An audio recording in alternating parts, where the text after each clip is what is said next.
अस्सलाम वालेकुम नाज़रीन, मैं हूं आपका मेज़बान सईद इरफान शाह। आप देख रहे हैं न्यूज़ ग्लोब मुल्तान। आज हमारे न्यूज़ ग्लोब के स्टूडियो प्रोग्राम अवामी बैठक में जो शख्सियात मौजूद हैं उनसे जो बातचीत और गुफ्तगू होगी वो होगी अमेरिका, इसराइल और ईरान जंगबंदी के हवाले से, और साथ साथ स्मार्ट लॉकडाउन की तरफ जो जा रहे हैं हम उस पर भी गुफ्तगू होगी। अमेरिका, इसराइल, ईरान जंग बंदी ना होने से पूरा खित्ता मुतासिर हो रहा है और यूरोप समेत पूरी दुनिया परेशान है। पाकिस्तान ने तुर्की, मिस्र के साथ मिलकर सफारती सतह पर मुज़ाकरात और जंग बंदी की कोशिशों पर मस्बत रद्द-ए-अमल सामने आ रहा है, मगर ट्रंप और ईरानी हकाम जंग बंदी के लिए तैयार नहीं हैं। बयानात और धमकियां जारी हैं। इस जंग के असरात पूरी दुनिया के साथ साथ पाकिस्तान पर भी आ रहे हैं।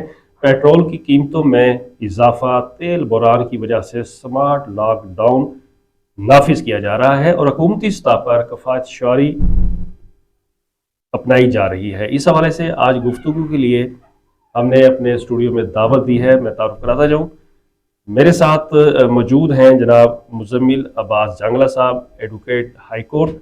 शुक्रिया जनाब जंगला साहब, आप हमारे प्रोग्राम न्यूज़ ग्लोब अवामी बैठक में तशरीफ़ लाए। इनके साथ तशरीफ़ फरमा हैं जनाब सलीमुर रहमान मेव साहब, साबिक एडवाइज़र गवर्नर पंजाब। मेव साहब, आपका भी शुक्रिया, आप तशरीफ़ लाए। इनके साथ जो शख्सियत मौजूद हैं वो है मलक वकास यूसुफ तड़गड़ साहब, एडवोकेट हाई कोर्ट मुल्तान। तड़गड़ साहब, आपका भी शुक्रिया, आप तशरीफ़ लाए हमारे न्यूज़ ग्लोब के स्टूडियो में। मुजम्मिल साहब, आपसे आगाज़ करते हैं। आप बताइएगा कि ईरान अमेरिका जंग बंदी मुज़ाकरात का आगाज़ भी नहीं हुआ, मगर ईरान जंग बंदी के लिए तैयार नहीं, शराइत का तबादला भी हुआ है। क्या जंग बंदी के लिए मुज़ाकरात होंगे? क्या समझते हैं आप? बिस्मिल्लाहिर्रहमानिर्रहीम। लाखों करोड़ों दुरूद सलाम मोहम्मद वाले मोहम्मद पर। मैं नहायत ही मशकूर हूँ आपका शाह साहब, और जो न्यूज़ ग्लोब के एडिटर हैं सलीमुर रहमान मियां साहब का, कि आपने हमें यहाँ पे मदऊ किया और हमें इजहार ख्याल का मौका दिया। जहाँ तक आपने सवाल किया है कि ईरान और अमेरिका की जंग बंदी, देखिए जंग बंदी उस वक्त मुमकिन होती है कि जब दोनों तरफ से लचक का मुजाहरा किया जाए। अब ये आप देखिए, ये जितने भी माजी करीब में जो मामलात हुए हैं ईरान के साथ अमेरिका के, तो उसमें आप ये देख सकते हैं कि ये वाजे है कि अमेरिका की हठधर्मी उसी तरह बरकरार है। अमेरिका अपनी चुदराहट के बलबूते पे वो ये समझ रहा है कि जिस तरह वेनेजुएला में उसने हुकूमत का तख्ता पलट गया था, इसी तरह ईरान में भी वो कामयाब हो जाएगा। लेकिन ये अमेरिका ने जो सोचा था बिल्कुल उसके मुतरादिफ निकला। हुआ कुछ इस तरह से है, ईरान में जो मौजूदा रजीम है आप देख सकते हैं कि वहाँ पे विलायत फ़क़ी के तहत एक हुकूमत कायम है, जो कि हुकूमत के साथ साथ मजहबी हवाले से भी लोगों के साथ एक मरबूत निज़ाम बनाया हुआ है उन्होंने। अब 45 ईयर्स हो गए हैं इस निज़ाम को। बड़े जो है अप्स एंड डाउन आए और कई ऐसे मौसम मतलब सर्द और गर्म आए, उसके बावजूद भी ईरानी जो रजीम है वो जूं की तूं खड़ी है। तो लिहाजा अब जब आप देखें कि अमेरिका की एक चुदराहट को जब उसने देख लिया, हर बार आजमा लिया, वो कौम डटी हुई है अपने फौजियों के साथ और मुसलसल। वेनेजुएला की बनिस्बत ज़रा शाह साहब आप देखें तो ये मुख्तलिफ है कि ईरान में जो वहाँ की जो मौजूदा आवाम है वो और फौज दोनों एक ही जो है वो पेज पे खड़े हैं, जबकि वेनेजुएला में इसके मुतरादिफ था। वहाँ पर फौज ने बगावत कर दी थी मौजूदा हुकूमत के साथ। तो मेरे ख्याल में अमेरिका ने अपनी मुंह की खा ली है, तो अब वो अपने तमाम तर जितने भी उसके इत्तेहादी और हवारी हैं और जो उसका बगल बच्चा इसराइल है, उसके लिए अब वो जाहिर जब वो तबाही उन्होंने देखी है, ईरान की भी नो डाउट तबाही तो हुई है, लेकिन ये देखें कि आप उनका जज्बा हुर्रियत अभी तक ख़त्म नहीं हुआ। तो मेरे ख्याल में उनके जज्बा हुर्रियत को देखते हुए अब अमेरिका जंग बंदी की तरफ वो कर रहा है, सोच रहा है। जी, सलीमुर मेव साहब की जानी बातें हैं। मेव साहब, आप बताइएगा कि जंग बंदी के लिए पाकिस्तान, तुर्की और मिस्र की जो कोशिशें हैं, आप क्या समझते हैं कि कामयाबी की तरफ जा रही हैं कोशिशें की? ऐसा है शाह साहब के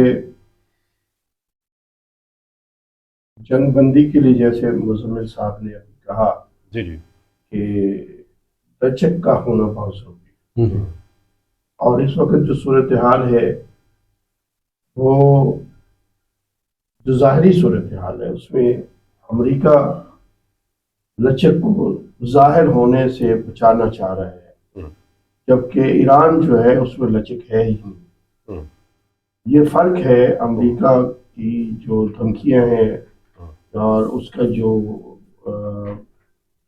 बैकग्राउंड जो है उसमें, और जो ईरान है वो ओपन है, वो उसकी जो बात अंदर है वही बाहर है, और जबकि अमेरिका में ये सूरत हाल मुख्तलिफ है। उसकी जो जंगी सूरत हाल है, इसराइल की जो जंगी सूरत हाल है वो मुख्तलिफ है उससे। जो ईरान के हमलों से जो अमेरिका और इसराइल मुतासर हुए हैं उसकी दहशत जो है वो बहुत ज़्यादा है, जबकि ईरान तो पहले जंगी सूरत हाल में शुरू से है, पहले भी उसने जंगें लड़ी हैं और इस मरतबा तो उसने कमाल कर दिया है। और एक कौम की सूरत में जो उन्होंने मुजम्मिल ने बड़े अच्छे अल्फाज कहे हैं, जज्बा हुर्रियत जो है वो आज भी कायम है, जिसको हम जज्बा ईमानी भी कहेंगे। और जज्बा ईमानी जब हो और एक कौम जब सामने खड़ी हो जाए तो उसे दुनिया की कोई ताकत शिकस्त नहीं दे सकती। और जहाँ तक है मुज़ाकरात के कामयाब होने की बात, तो उसमें जाहिर है पाकिस्तान ने, तुर्की ने और मिस्र ने किरदार अदा किया है, और पाकिस्तान उसमें हर रबल दस्ते का किरदार अदा कर रहा है। और मैं ये समझता हूँ कि पाकिस्तान को ये इज्जत मिलना कि उनको मेज़बानी के लिए भी उन्होंने अपने आप को पेश किया है कि जी अगर दोनों फरीकैन लचक पैदा करें तो हम सालसी के लिए और मेज़बानी के लिए तैयार हैं। इससे पहले कभी ऐसा नहीं हुआ कि पूरी दुनिया में मामलात होते रहे हैं तो उसमें जो है कभी दोहा का इंतखाब हुआ है, कभी दुबई का इंतखाब हुआ है, कभी किसी और मुल्क का इंतखाब हुआ है। ये पहली मर्तबा हुआ है कि पाकिस्तान का इंतखाब भी सामने आया है और पाकिस्तानी क़यादत पर ममालिक का एतमाद जो है या एतबार जो है वो बढ़ा है। ये हमारे लिए बड़े फ़ख्र की बात है। लेकिन ये है कि अमेरिका जो है वो हठधर्मी से बाज आए और जो चीज़ें दुनिया में अमन कायम करने के लिए ज़रूरी हैं उन पर अपने आप को भी पाबंद करे और बाकी लोगों को भी पाबंद करे। और ईरान के ये मुतालबात जायज़ है कि उनको गारंटी दी जाए कि आइंदा जो है वो दोबारा कभी फिर हमले नहीं होंगे, और जो अड्डे हैं अमेरिका के वो वहाँ से ख़त्म किए जाएं, और जो उसका नुकसान हुआ है ये वो मुतालबात हैं जो हर जी शऊर आदमी कहेगा कि जायज़ मुतालबात है। ओके तो वो उसके जो है वो उनको उसका मुआवजा दिया जाए ताकि वो दोबारा से अपने शहरों को आबाद कर सके। नुकसान तो ईरान का भी हुआ है, उनका भी हुआ है, लेकिन ईरान पर तो जंग मुसल्लत की गई थी, ईरान ने जंग नहीं की, इसलिए मुआवजा भी जिन्होंने ये जारहियत की है वो मुआवजा भी अदा करे। और मुज़ाकरात होने चाहिए, जंगबंदी भी होनी चाहिए, लेकिन उसके लिए ट्रंप जैसे अदाकार को जो है वो संजीदा होना पड़ेगा, या उसके पीछे जो लोग हैं वो संजीदगी का मुजाहरा करेंगे, तभी मुज़ाकरात कामयाब हो सके। जी ठीक हो गया। आते हैं जी मलक वकास यूसुफ तड़गड़ साहब की जानिब। तड़गड़ साहब बताइएगा कि ट्रंप की धमकियां और कामयाबी के दावे, क्या कहेंगे आप इस हवाले से? जी बिस्मिल्लाहिर्रहमानिर्रहीम। इस हवाले से मैं रोशनी डालना चाहूँगा कि ट्रंप की पॉलिसी इंतहाई नाकिस पॉलिसी है। उसके मुताबिक ये है कि ट्रंप अपनी बात पर कायम ही नहीं रहता। ये ऐसा शख्स है, मुझे तो ऐसा लगता है कि ये अपने होश हवास में भी नहीं होता। माइट इज़ राइट, बस उसकी यही पॉलिसी है कि मैं हूँ और बस मैं हूँ और मैं सुपर पावर हूँ। पहले उसने हमला किया ईरान पर, और ये बहुत अच्छी बात हो गई है कि उसने किसी दोस्त को अपने साथ मुत्तफिक ही नहीं किया, उसने किसी से मशवरा करना ही मुनासिब नहीं समझा। جس کی وجہ سے اس کے ساتھ باقی دوست اسے خیر بات کہہ چکے ہیں، اور اب اس وقت نیٹو تو نہیں ہے، صرف امریکہ ان معاملات میں پھنس چکا ہے۔ مائٹ از رائٹ کے حوالے سے میں یہ اس پوائنٹ پر روشنی ڈالنا چاہوں گا کہ ٹرمپ جو کہتا ہے اس سے ایک دم پھر اگلے دن یا چند لمحوں بعد، چند گھنٹوں بعد وہ اس اپنی بات سے ہی مکر جاتا ہے۔ تو میں صرف that's it۔ جی آتے ہیں مزمل عباس جنگلہ صاحب کی جانب۔ جنگلہ صاحب بتائیے گا کہ ایران کا اپنی شرائط پر جنگ بندی ختم کرنے کا جو اعلان ہے، آپ کیا سمجھتے ہیں، کیا امریکہ اس پر پورا اترے گا؟ دیکھیے، موجودہ صورتحال کو جب ہم دیکھتے ہیں، جو گراؤنڈ ریالٹی ہے اس کے مطابق آپ یہ دیکھیں کہ ایران نے ایک بیان ان کے IRGC کے مطابق ایک ریسنٹلی انہوں نے جب یہ ان کے مشیر جو تھے علی لاریجانی صاحب، ان کی جب شہادت ہوئی ہے تو انہوں نے ایک بیان جاری کیا تھا کہ ہم اس جنگ کی تیاری پچھلے 30 سالوں سے کر رہے ہیں۔ اب آپ ماضی قریب میں جائیں تو آپ یہ بھی دیکھ سکتے ہیں کہ ایران اور عراق کی جنگ بھی تقریباً کوئی 10 سال سے بھی ابو چلی ہے مسلسل، اور اینڈ پہ انہی امریکہ اور ان کے جو حمایت یافتہ صدام حسین تھے، اس وقت امریکہ اور یہ ساری مغربی جو عالمی طاقتیں تھیں وہ اکٹھی ہوئیں اور انہوں نے بھرپور جو ہے ایران سے مطلب آ کے معذرت بھی کی، اور جو پوری جنگ 10 سال کے عرصے پر محیط تھی، جب انہوں نے اپنے اہداف کو جو ہے وہ اچیو نہیں کیا تو انہوں نے اس پہ جو ہے جنگ بندی کے لیے زور بھی دیا، اور پھر ایران نے بھرپور طریقے سے اپنے جو ان کے مطالبات تھے اسے منوایا، اور اس کے بعد جا کے جنگ بند ہوئی۔ اب اس موجودہ سینیریو میں آپ دیکھیں تو ایران نے جتنے بھی خلیجی ممالک میں امریکہ کی انویسٹمنٹ تھی پچھلے کئی سالوں کی، وہ تباہ و برباد کر دی ہے۔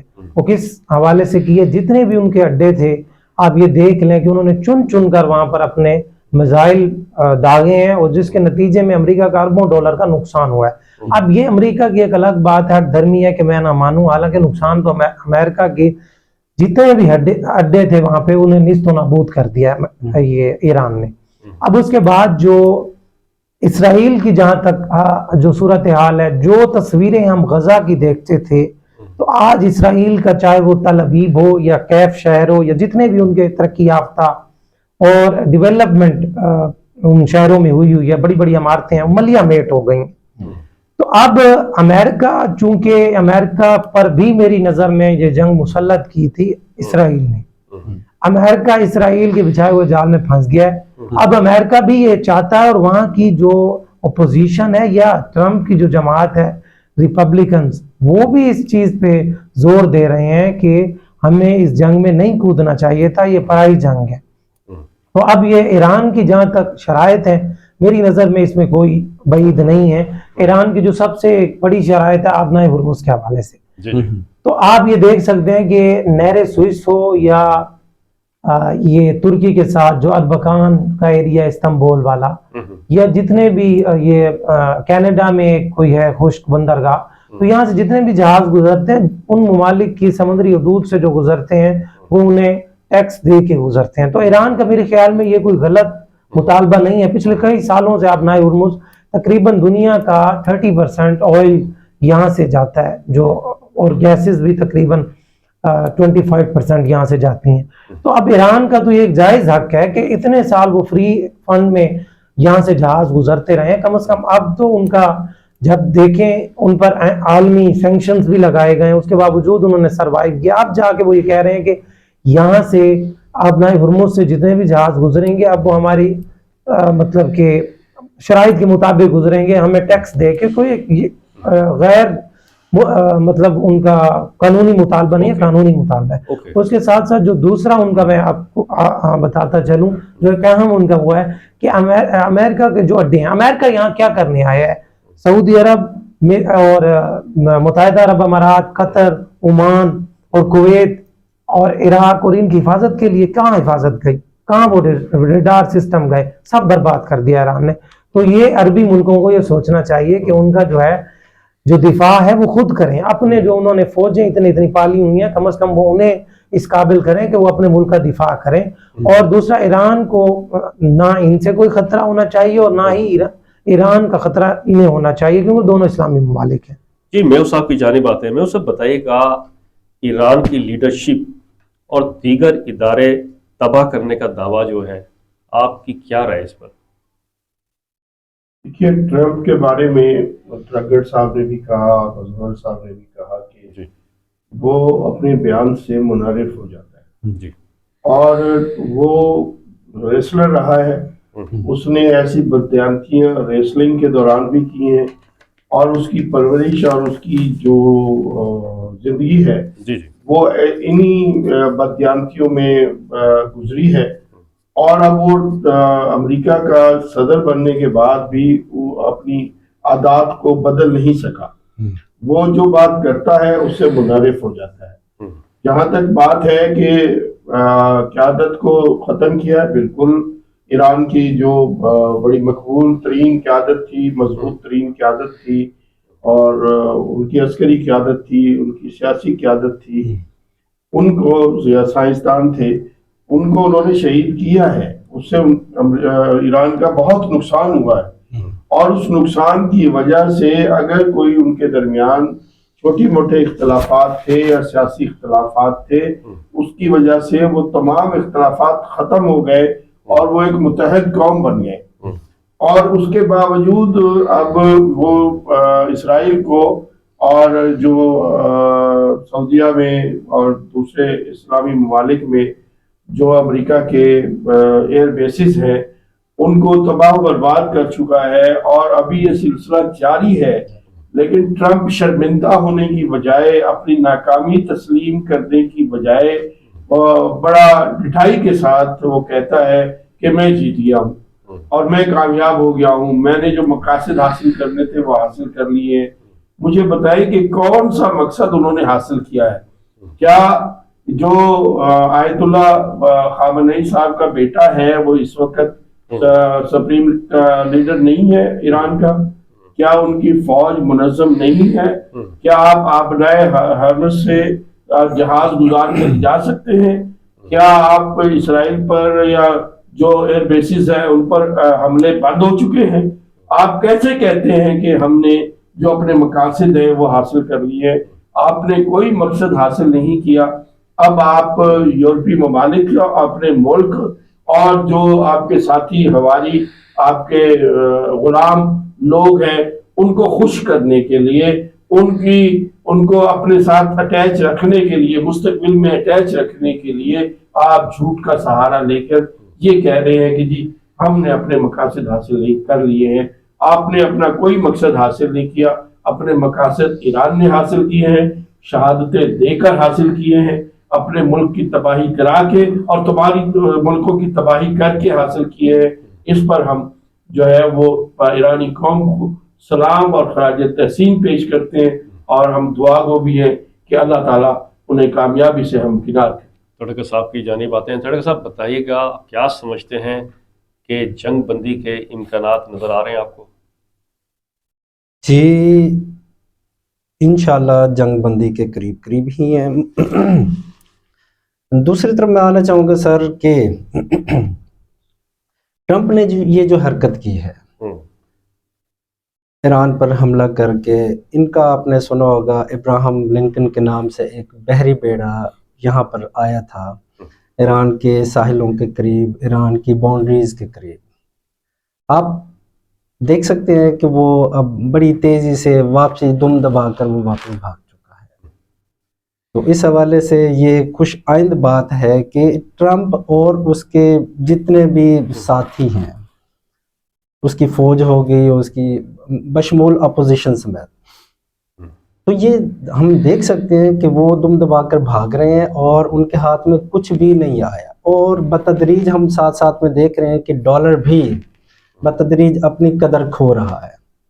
تو اب ٹرمپ مختلف ہیلے بہانوں کے ذریعے کچھ آپشنز دے رہا ہے کہ ہاں جی ہماری بیک سائڈ پر ٹیبل ٹاک ہو رہی ہے، ہماری کوئی سیٹنگ ہو رہی ہے، ہم ان معاملات کو سیٹل کر رہے ہیں، کچھ اور ممالک درمیان میں آ رہے ہیں. تو اٹس مین وہ جو جس نظریے کے تحت آیا تھا وہ اس کا نظریہ تو پورا نہیں ہو سکا، اس کے جو اس کے ٹاسک تھے، جو اس کا ایم تھا وہ مکمل نہیں کر پایا، ادروائز اس نے تو تباہ و برباد کر کے رکھ دینا تھا ایران کو۔ اس کے بعد جو بھی اس نے کرنا تھا فی الوقت اس کے ٹاسک کمپلیٹ نہیں ہو پایا، دم دبا کر وہ بھاگ رہا ہے، جس کے نتیجے میں کچھ ممالک کو شامل کیا گیا، پاکستان کو، قطر کو، مصر کو، چند ایک اور ممالک بھی ہیں کہ آپ ہماری سیٹلمنٹ کروائیں۔ ٹیبل ٹاک کے ذریعے یہ معاملات سیٹلمنٹ کی طرف جاتا ہوا نظر آ رہا ہے، اور انشاءاللہ اللہ کرے گا کہ یہ معاملات آسان ہوں، اس میں ہمیں بھی فی الوقت کچھ سکون ملے گا۔ پیٹرول کی طرف آ جاتے ہیں تو پیٹرول کے حوالے سے پاکستانی قوم بہت اس وقت پریشانی کا سامنا کرنا پڑ رہا ہے، بلکہ کچھ نیوز آ رہی ہیں، ہم سن رہے ہیں کہ پیٹرول اب بایو میٹرک بیسس پر ملا کرے گا۔ جی تو پاکستان کا جو معیشت کا پہیہ ہے، پاکستان کا جو سسٹم ہے وہ درم برم ہو رہا ہے، اس حوالے سے بھی پاکستان اپنی تمام معاملات کو کوشش کر رہا ہے کہ یہ تمام سیٹلمنٹ کی طرف بات آ جائے، اور انشاءاللہ عنقریب ہم سنیں جنگل گے صاحب، کہ آپ کی کیا رائے ہے؟ آپ کیا کہیں گے جنگ بندی کے حوالے سے؟ کیا دیکھ رہے ہیں آپ؟ دیکھیے، موجودہ سینیریو میں امریکہ کو کیونکہ وہ یہ بات بھانپ چکا ہے، کسی بھی حوالے سے اس کے اہداف مکمل نہیں ہوئے، اور اب اگر جنگ بندی وہ نہیں کرتا تو مسلسل امریکہ کا اور اس کے جتنے بھی اتحادی ہیں، اس کے حواری ہیں، ان کا نقصان ہوگا۔ تو اب اس کو دیکھتے ہوئے آپ یہ دیکھ لیں کہ اسلامی ملکوں کی طرف اس نے اپنا قدم بڑھایا ہے، جن ممالک کے ساتھ اس کے بہت اچھے تعلقات دیکھے جاتے ہیں، ان میں پاکستان ہو، ترکی ہو یا مصر ہو۔ تو اب ظاہر ہے کہ یہ اسلامی ممالک بطور پل کا کردار ادا کریں گے، اور کرنا بھی چاہیے میری نظر میں کہ دیکھیں آپ، ایران ڈٹا رہا ہے اور دنیا سب جانتی ہے، ٹرمپ جتنے مرضی ہیلے بہانے کرے یا جو مرضی یو ٹرن لیتا رہے یا حواس باختہ ہونے کا جتنا بھی مظاہرہ کر لے، ہر کوئی جانتا ہے، پوری دنیا کے ممالک جانتے ہیں کہ ایران نے کس طرح سے یہ جنگ جیتی ہے اور لڑ کے دکھائی ہے، اور جس طرح سے شاعر کہتا ہے کہ وہ مردی کیا جو ڈر جائے حالات کے خونی منظر سے، جس دور میں جینا مشکل ہو اس دور میں جینا لازم ہے۔ اب آ جاتے ہیں جنگ بندی کی طرف، تو پاکستان کو بھی اس میں مفادات حاصل ہیں۔ ظاہر ہے ہمارا پڑوسی ملک ہے ایران، اگر وہاں پہ انتشار کا سامنا ہوگا تو ظاہر ہے اس کے خطے کے اثرات ہمارے پاکستان کے اوپر بھی مرتب ہوں گے، اور ہمیں یہ چیز بھی دیکھنی چاہیے، ریسنٹلی ہمارے افغانستان کے ساتھ بھی حالات بالکل برباد ہوئے پڑے ہیں، اور پاکستان کی آرمی نے بھرپور طریقے سے جس طرح افغانستان میں ایئر سٹرائک کر کے وہ جو اسلحہ ہمارے لیے را کی طرف سے جو انڈیا کے پروردہ بنے ہوئے تھے طالبان، انہوں نے جو بھرا ہوا تھا ایک اسلحے کا ساز و سامان پاکستان پہ، وہ آنے والے وقت میں حملہ کرنے والے تھے، ہماری پاک فوج نے بھرپور طریقے سے وہاں پہ ریٹیلیٹ کیا اور اسے برباد کیا۔ وہاں ہماری مغربی سرحد اس طرح سے مطلب کہ انتشار کا شکار ہے، اس کے ساتھ ساتھ مشرقی سرحد پہ تو آپ جب سے پاکستان کا قیام وجود میں آیا آپ دیکھ رہے ہیں کہ بھارت ایک بالکل ہی گھٹیا حرکات کی طرح اپنا جس طرح سے پہلے اس نے ماضی بعید میں رات کے اندھیرے میں حملے کیا پاکستان کے اوپر، تو وہ بھی ہمیشہ تیار ہی بیٹھتا ہے۔ اب ایران والا مسئلہ آ گیا ہے، تو چونکہ ہمارے ملک میں یہ پیٹرول کے اوپر کافی حد تک ہم انحصار ہیں، ہم تیسری دنیا کے ملک ہیں، کیونکہ ہمارے پاس کوئی الیکٹرک وہیکل یا اس طرح کا تو کوئی وہ نہیں ہے کہ ہم بھی ان پر سروائیو کریں، سارا جتنا بھی دار و مدار ہے وہ پیٹرول کے اوپر ہے۔ تو اب پاکستان کی حکومت بھی کوشش اس حوالے سے سفارتی سطح پر کر رہی ہے کہ ایران اور امریکہ کے جو معاملات ہیں وہ سیٹل ہوں، اس میں اب ترکی بھی اپنا کردار ادا کر رہا ہے، مصر بھی۔ میری نظر میں ٹرمپ اپنے منہ کی کھا چکا ہے، اور پس پردہ جو ان کا پینٹاگون ہے وہ اس بات پر متفق ہو چکے ہیں کہ ہم اپنے منہ کی اب کھا چکے ہیں، بہتر یہی ہے کہ عزت بچاؤ اور مذاکرات کر کے اور اپنے معاملات کو سیٹل کرو۔ اب بس یہی ہے کہ وہ اپنی ایک چدراہٹ برقرار رکھنے کے لیے دنیا کے سامنے اس نے اپنا چدراہٹ بھی تو برقرار رکھنی ہے، اس کے لیے وہ ہیلے بہانے تلاش کر رہے ہیں، لیکن پس پردہ گر گڑا رہے ہیں اور بھرپور طریقے سے مذاکرات کے لیے کوششیں کر رہے ہیں، اور امید ہے کہ یہ جنگ زیادہ عرصہ آگے نہیں چلے گی، اور تقریباً ایک ہفتے یا سم تھنگ 15 دنوں میں یہ جو ہے وائنڈ اپ ہو جائے گی۔ جی، آتے ہیں سلیم الرحمان میو صاحب کی جانب۔ میو صاحب بتائیے گا، اگر جنگ بندی نہیں ہوتی تو اس سے پاکستان بھی متاثر ہے، تیل کا جو بحران ہے اس کے بھی امکانات کافی ہیں، گورنمنٹ نے جو حکومتی اقدامات جو کیے ہیں، آپ کیا سمجھتے ہیں کہ یہ کفایت شعاری کے لیے کافی ہیں؟ دیکھیے، بات یہ ہے کہ جنگ سے جو हमारा पाकिस्तान मुतासर हुआ है और मज़ीद होना है।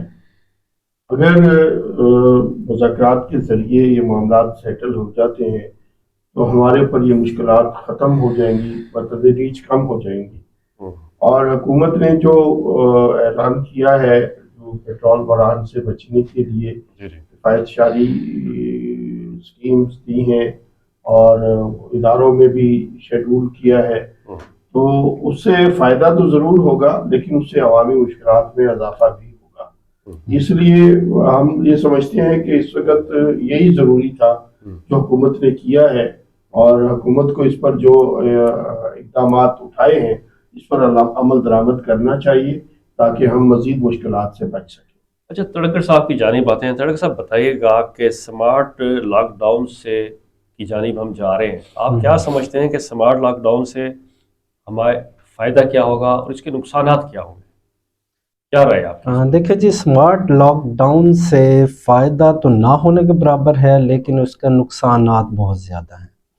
नुकसानात की तरफ देखें तो पूरे मुल्क का एक पहिया जाम हो जाता है और तमाम मामलात ज़िंदगी दरम भरम हो जाते हैं। एक जैमिंग सी कंडीशन होती है या कर्फ्यू का सा समा होता है, जिसकी वजह से रोज़गार ज़िंदगी लोगों का इंतहाई हद तक ख़त्म हो जाता है। लोगों को माशी मसाइल का सामना करना पड़ता है।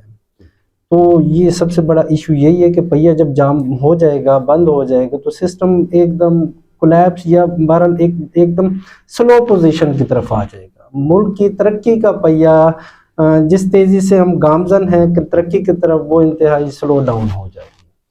तो उसके हवाले से ये इंतहाई ऐसी सिचुएशन है कि इसके अंदर हम मज़ीद हम बर्दाश्त नहीं कर सकते कि ये सिस्टम या जंगी मामला चलने चाहिए। इसे फिल फॉर टेबल टॉक के ज़रिए इसे फिल फॉर मसले का हल निकलना चाहिए। ओके, जंगल साहब की जानिब आते हैं। जंगल साहब, आप बताइएगा, स्मार्ट लॉकडाउन से आप क्या समझते हैं कि आम तबका मुतासिर होगा या ताजिर बिरादरी जो है वो मुतासिर होगी, क्या राय आपकी इस पर? देखिए, इसमें तो कोई शक ही नहीं है, दो राय नहीं है कि मुतासिर तो लाजमी यकीनन होना है। आप ये देखें कि हुकूमत की तरफ से एक टाइम पीरियड मुकर्रर किया जा रहा है कि भाई इतने बजे मार्केट्स जो हैं वो खुलेंगी और इतने बजे बंद हो जाएंगी। पहले भी आप देखें कि ईद की छुट्टियां आ गई मुल्क में, और उसके बाद जब रोज़गार के इस तरह से आप निज़ाम को जो एक चल रहा है मईशत का पहिया, तो उसे जो एक सर्कल चल रहा है, जब आप उसे डिस्टर्ब करेंगे तो जाहिर है कि उसके असरात जो गरीब तबका पाकिस्तान का मुतवस्सित तबका उस पर मुरतब होंगे। अब हुकूमत को ये चाहिए कि कोशिश करे कि जितने भी मार्केट्स के हवाले से जो हमारे तिजारती मामलात हैं, कम अज़ कम इंटरनल, उसमें हुकूमत को चाहिए कि वो लचक का मुजाहरा करे और इस तरह से एक तरतीब दें मामलात को, जिस तरह से कोरोना के दौर में नो डाउट इसमें कि कोरोना के वक्त पीटीआई की गवर्नमेंट थी, लेकिन उन्होंने भरपूर तरीके से जो मामलात थे उसे उन्होंने चलाया और लोग जो है मुआशी मुश्किलात का भी सामना उन्हें कम करना पड़ा। तो इस तरह का कोई एक मैनिफेस्टो बनाना चाहिए और इस तरह का एक हुकूमत को जो है वो मतलब इक़दामात करने चाहिए कि जिससे जो आम तबका है मुल्क में रहने वाले 90% जो लोग हैं वो सफ़ेद पोश हैं, तो उनका जो एक सर्कल है, जो मजदूर की मजदूरी है, मिलें जब आप बंद कर देंगे, दुकानें आप बंद कर दें, मार्केट्स बंद कर देंगे, और दफातर जो हैं, चलें दफातर वाले तो हुकूमती सरकारी वो आए ना आए तो उन्हें तो मिल जाएगी गवर्नमेंट की तरफ से तनख्वाह, तो उन पर तो कामी असरात मुरतब होंगे, लेकिन जो एक आम तबका है मुल्क का वो मुतासर होगा। जब मार्केट्स बंद होंगी, आमदनी कम हो जाएगी, लोगों की आमदनी कम होगी, लोगों की जो है खरीदने की कुव्वत खरीद कम हो जाएगी। जब कुव्वत खरीद कम होगी तो एक बहरान पैदा होगा। तो इसको जो है बड़े एक मुआशी जितने भी हमारे माहिर मौजूद हैं उन्हें चाहिए कि वो इस तरह से इकोनॉमिकली पॉलिसीज ऐसे लाएं कि जिससे जो है आम तबका हुआ है मुतासिर न। आते हैं जी मेव साहब की जानिब। सलीमुर रहमान मेव साहब, बताइएगा कि गवर्नमेंट ने जो सरकारी दफातर हैं या स्कूल्स हैं, कॉलेज हैं, यूनिवर्सिटी में, आप क्या समझते हैं कि इसमें जो हुकूमती कफ़ायतशारी से, क्या समझते हैं कि कफ़ायतशारी हो सकती है ऐसे जो हुकूमती इक़दामात हैं? मुजम्मिल ने बड़े अच्छे अंदाज में इसका जवाब दे दिया है, और मैं ये समझता हूँ कि इन इकदामात से आम आदमी, मिडिल क्लास और मजदूरी पेशा आदमी जो है वो मुतासर होंगे। और इससे जैसे ट्रगड़ साहब ने कहा कि हमारा जो मईशत का पहिया चल रहा है वो स्लो हो जाएगा, और इसके असरात जो है वो हमारी मुआशी हालत पर भी पड़ेंगे, और साथ ही जो आम आदमी है उसकी मुआशी ज़िंदगी भी मुतासर होगी। और इसके लिए यही एक तरीका है कि पहले नंबर पर तो अल्लाह करे कि ईरान भी मान जाए और मुज़ाकरात के ज़रिए ये जंगी मामलात ख़त्म हो जाएं और अमन हो जाए। और ऐसे इकदामात इन दिनों में फिर करने चाहिए जिससे हमारी मुल्की मईशत जो है वो मुतासर ना हो, और एक आम आदमी की माशी ज़िंदगी भी मुतासर ना हो। इसी से हम बेहतरी की तरफ जा सकते हैं। अगर ऐसा ना किया गया तो हम मज़ीद 10 साल पीछे चले जाएंगे, और उसका नुकसान हमारे मुल्क को होगा, हमारे मुल्क की मईशत को होगा, जो हम बर्दाश्त नहीं कर पाएंगे। तो डॉक्टर साहब, आप बताइएगा जो हुकूमती इक़दामात हैं लॉकडाउन के हवाले से कि 8 बजे 9 बजे मार्केट्स बंद होंगी, 10 बजे हाल बंद होंगे, आप क्या समझते हैं? और 200 लोगों से ज़्यादा जो है हाल में मेंबरान की तादाद ज़्यादा नहीं होगी, उसमें लोगों की तादाद ज़्यादा नहीं होगी, आप क्या समझते हैं कि गवर्नमेंट इस पर इम्प्लीमेंट करा सकती है? देखिए जी, गवर्नमेंट है, वो इम्प्लीमेंट तो वो करवा सकती है, इसके अंदर कोई ऐसी दो राय नहीं है कि गवर्नमेंट पावरफुल होती है और इंतज़ामी अमूर गवर्नमेंट के पास ही होते हैं, वो करवा सकती है। लेकिन इसके हवाले से एक चीज़ में एक रोशनी डालना चाहूँगा कि स्कूल्स के हवाले से, स्कूल्स जो बंद किए जा रहे हैं, छुट्टियों पर छुट्टियाँ, पहले ईद की आई हैं, उसके बाद उससे पहले भी कुछ छुट्टियाँ थी, अब ये इसकी छुट्टियाँ हो गई हैं लॉकडाउन की, उसके बाद फर्दर आगे गर्मियों की छुट्टियां भी होने वाली हैं, दरमियान में गैप है 1 माह का, राउंड अबाउट ये तकरीबन और नहीं तो 5 से 6 माह की छुट्टियां हो जाएंगी गर्मियों की छुट्टियां मिलाकर। ये तमाम नुकसान ही नुकसान है, बच्चों का तालीमी नुकसान। बच्चे कहाँ जाएंगे, बच्चे क्या करेंगे? कुछ वालिदैन हैं जो बच्चों को टाइम देते हैं, घर पर पढ़ा देते हैं, लेकिन कुछ वालिदैन की मसरूफियात ऐसी हैं कि जो कि सुबह जाते हैं मजदूरी पर, शाम को वापस घर आते हैं थके आ रहे, वो बच्चों को टाइम ही नहीं दे पाते, उनके पास इतना सरमाया नहीं होता कि वो ट्यूशन अफोर्ड कर सकें, तो ये बच्चों का नुकसान है। अच्छा, फिर बच्चे ऐसे भी नहीं होते कि बच्चे के अपने फ़ायदे और नफ़े नुकसान का पता नहीं होता। वहाँ जाकर क्या होता है जी, बच्चा तो खेल कूद में मसरूफ़ है, मुसलसल खेल कूद में मसरूफ़ है, उसकी वो जो आदत है स्कूल जाने की, किताबें पढ़ने की, लिखने की, ड्राइंग की, ये तमाम मामलात वो दफन हो जाएंगे। तो इस हवाले से ये एक बहुत बड़ा नुकसान है। मेरी गवर्नमेंट से गुजारिश है, वज़ीर तालीम से गुजारिश है कि काइंडली इस चीज़ पर फोकस करें कि स्कूल्स का दौरानिया बेशक कम कर दें, या कोई ऐसी पॉलिसी मुरतब की जाए जो कि बच्चों को तालीमी नुकसान से बचा सके। जंगला साहब, आप क्या राय रखते हैं इस पर कि वो गवर्नमेंट ने कहा है कि जी ऑनलाइन क्लासेस भी होंगी, 3 दिन बचे हैं, बाकी ऑनलाइन क्लासेस लें, ये सारी मैनेजमेंट किस तरीके से आप देख रहे हैं, कैसे पॉसिबल है? देखिए, सबसे पहले तो ये है कि हमारा मुल्क एक ऐसा अजीबोगरीब मुल्क है कि पूरी दुनिया में हमने कभी नहीं देखी इतनी छुट्टियां जितनी हमारे मुल्क पाकिस्तान मुमलिकत खुदादाद में बच्चों को जो है ये मैसर कर दिया हुकूमत। हर हवाले से मैं इसे कंडेम करूंगा, और ये बहुत गलत है। जो हमारे आने वाला मुस्तकबिल है, आप उन्हें छुट्टियों की तरफ राग़िब कर देते हैं। बच्चों ने अभी रिसेंटली ईद की छुट्टियां की, उसके बाद वो पढ़ाई की तरफ अल्लाह अल्लाह करके वो मरकूज होते, उस दौरान आपने ये लॉकडाउन लगा के छुट्टियां कर दी। जैसे थरगड़ साहब ने कहा कि अब आगे गर्मियों की छुट्टियां आएंगी, तो उसके साथ साथ जाहिर है तुलबा को नुकसानात का सामना करना पड़ेगा। और इसके साथ साथ जो आपने कहा कि ऑनलाइन क्लासें, देखिए मेरी नज़र में पाकिस्तान जैसे मुल्क में ऑनलाइन क्लासेस कहाँ से मुमकिन है? एक 1500 रुपये कमाने वाला जो मजदूर है वो कहाँ से आईपैड ला के देगा अपने बच्चे को? क्या ये मुमकिन है? हुकूमत जो है वो इस हवाले से मेरे ख्याल में अहमकाना पॉलिसियों के ऊपर चल रही है कि उन्हें इस ग्राउंड रियलिटी को देखना चाहिए।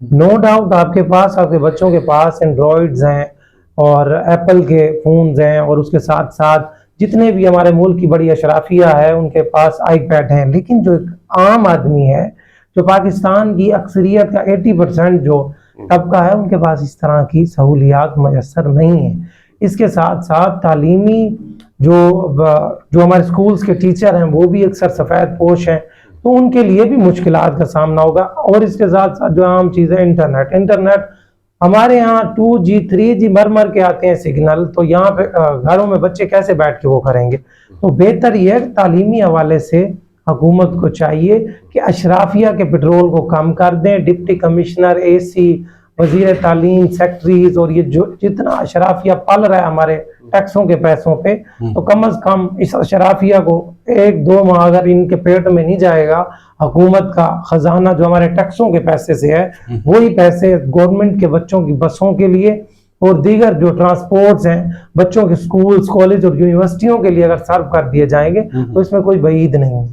तो मेरा यही मुतालबा है कि हुकूमत को संजीदा लेना चाहिए, बच्चों के जो तालीमी सफ़र है, जो उनके मुस्तकबिल है, उसको बर्बाद नहीं करना चाहिए, उसके हवाले से संजीदा सोचना चाहिए। ये आपके भी बच्चे हैं। मेयो साहब, आप क्या कहेंगे कि ये जो हिकमत अमली तैयार की है कि जितने भी दफातर होंगे उसमें 10:30 तक AC का इस्तेमाल नहीं होगा, आप क्या समझते हैं, क्या ये पॉसिबिलिटी है? देखिए, बात ये है कि फैसले तो जो किए जाते हैं उनके समरात लेने के लिए किए जाते हैं, लेकिन अगर उन पर अमल दरामद ना हो तो फिर उसका नुकसान ही होता है। तो ये फैसले तो अच्छे हैं, लेकिन अगर इन पर अमल दरामद करने वाले जो हैं वो अमल दरामद ना करेंगे तो फिर आप क्या करेंगे? कौन जाकर जो है वो AC को चेक करेगा कि 10:30 बजे कहाँ AC चल रहा है, कहाँ नहीं चल रहा है। और इस तरह से, और फिर ब्यूरोक्रेसी जो है वही चेक करने वाली है, वही AC इस्तेमाल करती है। तो मुझे नहीं समझ आ रही कि इस तरह से हम किफ़ायत शारी कर पाएंगे, लेकिन बहरहाल हम फिर भी दुआ गो हैं कि हुकूमती इक़दाम पर अमल दरामद यकीनी बनाया जाए और पाकिस्तान को मुश्किलात से बचाने के लिए हुकूमत संजीदा जो है वो इक़दाम करे ताकि हम नुकसान से बच सकें और हमारी जो मुश्किलात है उनमें इजाफा ना हो। डॉक्टर साहब, आप बताइएगा, इस स्मार्ट लॉकडाउन से जो 9 बजे मार्केट्स का ऐलान किया है कि 9 बजे मार्केट्स ऑफ कर दी जाएंगी, क्या समझते हैं आप, ताजिर बिरादरी का इसमें नुकसान नहीं है, कारोबार मुतासिर नहीं होगा? जी बिल्कुल, ताजर बरादरी का नुकसान ही नुकसान है। ताजर, मैंने पहले थोड़ी देर पहले भी अर्ज़ किया है कि पहिया जाम हो जाएगा तो ज़ाहिर सी बात है हमारी मईशत रीढ़ की हड्डी है ताजर बरादरी।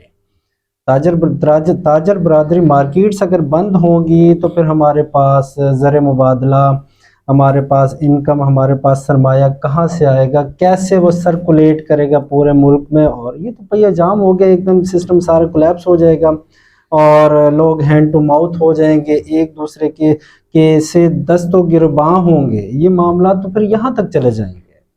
ये इंतहाई ख़तरनाक एक पोजीशन है कि अगर हमने इस पर फिलफौर काबू न किया और ऐसी पॉलिसी मुरतब ना की गई जो कि दूररस नताइज रखती हो, तो हमें इसके बहुत ज़्यादा नुकसानात फेस करने पड़ेंगे, नुकसानात का सामना करना क्योंकि अक्सर शहर मार्केट्स कुछ ऐसी हैं जहां पर रात को ही शॉपिंग की जाती है, होटल्स हैं, लोग होटलिंग रात को करते हैं, जी बिल्कुल, जॉब्स ऐसी हैं जो लोग रात को करते हैं, तो ये तो सारा मकसद पूरा, फिर ये तो सारा अपना मुतासिर होगा। देखें गरीब हमारा आवाम इससे मुतासिर होगी, जी बिल्कुल परेशान होगी। होगी। अब तो सर ऐसे है ना कि एक ज़माना होता था, हम लोग हमारे जितने भी फंक्शंस होते थे, प्रोग्राम्स होते थे, वो डे टाइम में हुआ करते थे। अब हमारी रूटीन के अंदर एक सिस्टम ऐसा मुरतब हो चुका है कि वो लाइटिंग तो ज़रूरी है, डे लाइट में किसी तरह का कोई प्रोग्राम नहीं होता। तमाम मार्केट्स हो गई, तमाम जितने भी कारोबारी मराकज़ हैं, इवन कुछ दफातर भी, बहुत से ज़्यादा दफातर भी, उसके अंदर कुछ सरकारी दफातर भी शामिल हैं और प्राइवेट, तो सारा सिस्टम ही वो शिफ्ट हो चुका है नाइट टाइम पर। सुबह लोग 12 बजे तक, 1 बजे तक उठ कर जागते हैं, फिर उसके बाद उनके नाश्ते होते हैं और तकरीबन 1-2 बजे के करीब जाकर वो उनके मार्केट्स میں آتے ہیں, اپنے دفاتر میں آتے ہیں, سارا سسٹم رات کا ہوتا ہے. تو یہ کیسے پاسبل ہے؟ یا تو ایک ایسی پالیسی بنائی جائے جو دور رس بھی ہو, اور کوئی بھی پالیسی بنانے سے پہلے عوام کو پہلے فیسیلیٹیٹ کریں. جب ہم فیسیلیٹیٹ نہیں کریں گے عوام کو, صرف ہم دھونس سے کام کروانے کی کوشش کریں گے, تو وہ سسٹم چل نہیں پائے گا. ہم کسی طرح کا عوام کو ریلیف بھی دیں. جب ہم ریلیف دیں گے تو انشاءاللہ تمام عوام بھی پھر آپ کے ساتھ کوآپریٹ کرے گی اور تمام معاملات ٹھیک ہو جائیں گے. جنگل صاحب, آپ مختصر سی رائے دیں گے کیونکہ پروگرام کا بھی ٹائم ختم ہونے والا ہے, اسی حوالے سے آپ کی کیا رائے ہے؟ دیکھیے, آپ کا کوشچن بالکل ٹھیک ہے کہ ظاہر ہے اس پہ معاشی جو ہے وہ اس معاشیت کے حوالے سے نقصانات مرتب ہوں گے. تو اس میں جیسے ترگڑ صاحب نے کہا, بعض ایسے معاملات ہیں کہ جو رات کو جو معاشی سرگرمیاں ہیں وہ چلتی ہیں, پہلے بھی معیشت ہچکولے کھا رہی ہے. تو حکومت کو سنجیدگی کے ساتھ, اور جو ہمارے وزیر خزانہ ہے یا ہمارے منسٹری یہ جو ہے پوری, اس میں جتنے بھی یہ قابل لوگ ہیں انہیں چاہیے وہ اس طرح کا ایک نظام مرتب کریں. تقریباً 1-1.5 ماہ کی بات ہے, امید ہے پہلے تو کہ جنگ بند ہو جائے گی. تو بہتر یہی ہے کہ ایسا نظام بنائیں کہ جس سے لوگوں کے روزگار متاثر نہ ہوں, لوگوں کے منہ سے نوالے نہ کھینچیں, اور لوگوں کو جو ہے وہ کم از کم جو 1-2 وقت کی جو روٹی میسر ہے وہ تو کم از کم حکومت ان سے نہ کھینچے. اوکے جی ناظرین, گفتگو آپ نے سنی. آج جو گفتگو کا عنوان تھا وہ تھا امریکہ اسرائیل ایران کی جنگ بندی اور سمارٹ لاک ڈاؤن کی طرف جو ہم جا رہے ہیں اس حوالے سے. آج ہمارے اس پروگرام میں جو شخصیات تھیں, مزمل عباس جانگلہ صاحب ایڈوکیٹ ہائی کورٹ ہمارے ساتھ موجود تھے, سلیم الرحمان میو صاحب سابق ایڈوائزر گورنر پنجاب یہ بھی ہمارے ساتھ موجود تھے. تیسری شخصیت ملک وقاص یوسف تڑگر صاحب ایڈوکیٹ ہائی کورٹ ملتان. میں تینوں موضوع شخصیات کا تہ دل سے شکریہ ادا کرتا ہوں کہ وہ آج ہمارے نیوز گلوب کے اسٹوڈیو پروگرام عوامی بیٹھک میں تشریف لائے. ناظرین, انشاءاللہ نیکسٹ پروگرام میں کسی نئی شخصیت کے ساتھ, کسی نئے ایونٹ کے ساتھ دوبارہ ملاقات ہوگی. جب تک کے لیے اپنے میزبان سید عرفان شاہ کو اجازت دیجیے. اللہ حافظ.